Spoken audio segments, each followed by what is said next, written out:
68 million years ago, in the dense, swampy forest of Laramidia, a giant herbivore Edmontosaurus paused its feeding, sensing a change in the air.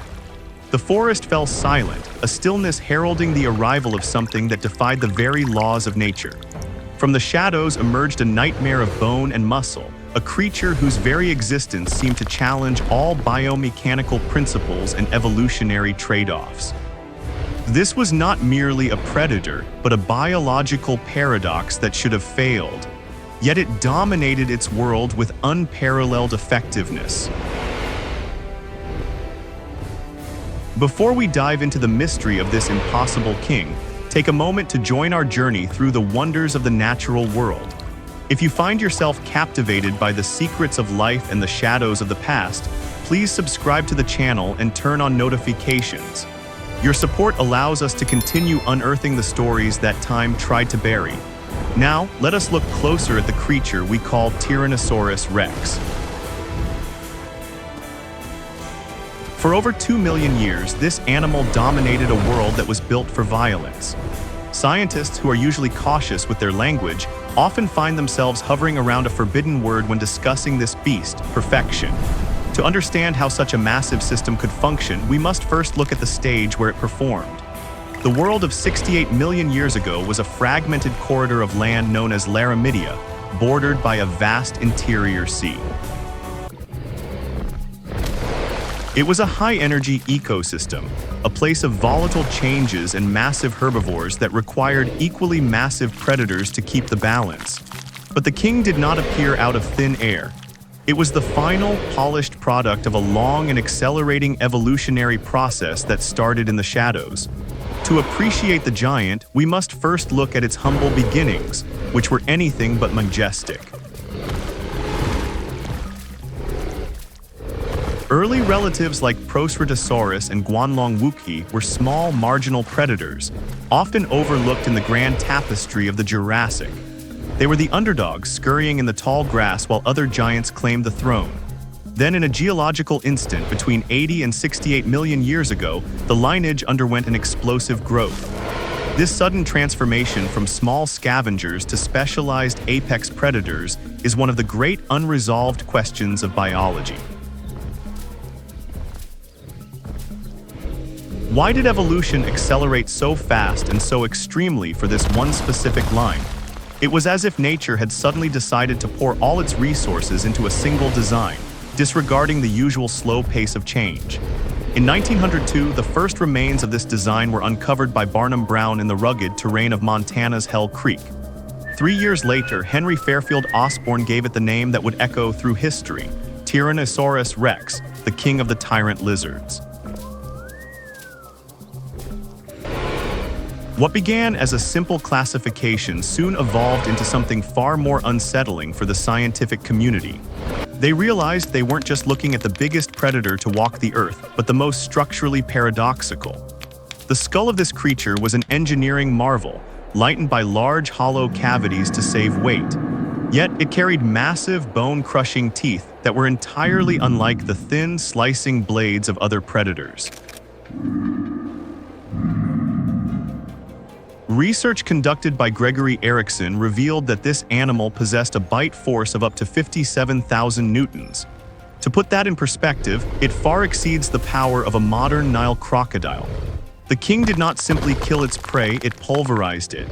It consumed entire skeletons, extracting every ounce of marrow and energy, making it a master of efficiency in a world where every calorie was a matter of life or death.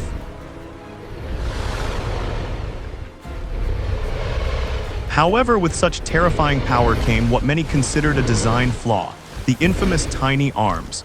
For decades, these limbs were the subject of ridicule, seen as a vestigial mistake of nature. But as we look deeper, the paradox shifts. Research suggests these arms were actually protective adaptations. By reducing the size of the limbs, the animal lowered the risk of injury during the chaotic feeding frenzies that occur when multiple predators descend on a kill. If the arms were not the primary tools for the hunt, then how did this creature manage to be so lethal? The answer lies in the fact that the king was a head-driven predator.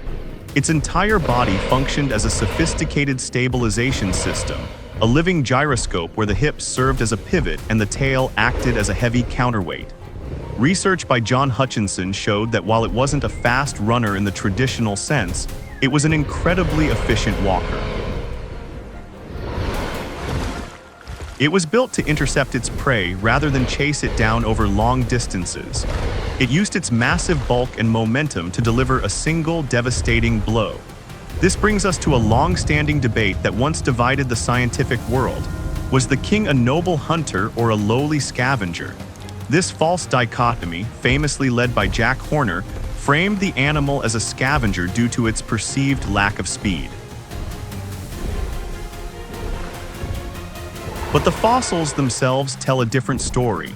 We have found healed bite wounds on the skeletons of Edmontosaurus, evidence of failed attacks that could only have happened during active hunting. The conclusion we must reach is that the king was a dual-strategy predator. It was intelligent enough to maximize its energy, hunting when necessary and scavenging whenever a free meal presented itself. It was a master of the calculated risk. The sensory capabilities of this animal were far from primitive. It possessed exceptional smell, driven by dominant olfactory lobes that could track a scent from miles away. Its balance was governed by a bird-like vestibular system, and its forward-facing vision gave it depth perception that rivals modern birds of prey. Studies by Kent Stevens show that its vision was likely sharper than that of a hawk, allowing it to see its world in high definition.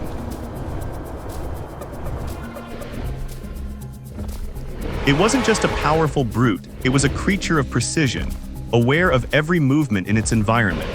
But perhaps the most shocking discovery came in 2005 when Mary Schweitzer found something that should have been impossible. Inside a fossilized T-Rex bone, she discovered preserved soft tissue, including proteins, collagen, and cell-like structures.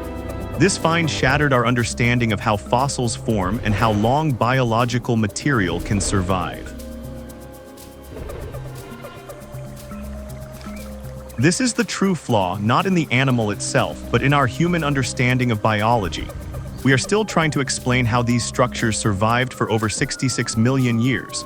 It forces us to realize that this creature defies simple classification. Molecular evidence links it closely to modern birds, specifically the chicken. With a high metabolism and the likelihood of feathered juveniles, it was neither a cold-blooded reptile nor a modern bird, but something else entirely.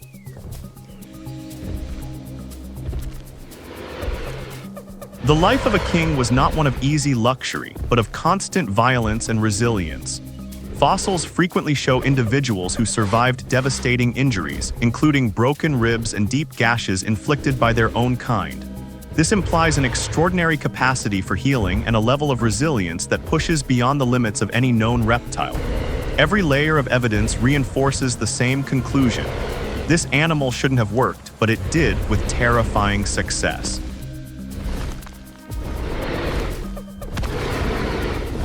Then 66 million years ago, the reign came to a sudden, violent end. It wasn't evolution that defeated the king, but a cosmic catastrophe in the form of the Chicxulub impact. Even biological perfection cannot survive the total collapse of a planetary biosphere. Yet in a way, the king never truly left us. Its lineage survives today in the crows that watch us from the trees and the raptors that hunt in our skis.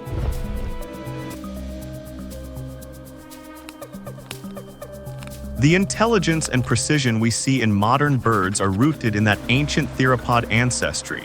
The anomaly did not end, it simply evolved into a different form. The mystery that remains is no longer what this creature was, but how so many optimal traits converged at once without any visible trade-offs. In the natural world, evolution usually demands a cost for every gain, yet here, the equation seems incomplete. As we look back at the story of the impossible predator, we find a lesson for our own lives. Nature shows us that what may appear to be a flaw can often be a hidden strength, and that true efficiency comes from balance and adaptation. The king survived by being exactly what it needed to be for its time and place, unapologetic in its design and devastating in its execution. What do you think is the most misunderstood part of this creature's legacy? Is it the arms, the feathers, or perhaps the fact that its descendants are all around us today? Share your thoughts in the comments below. I would love to hear your perspective on this ancient mystery. And if you enjoyed this journey into the heart of the Cretaceous, don't forget to subscribe and share this video with others who seek the truth about our planet's past.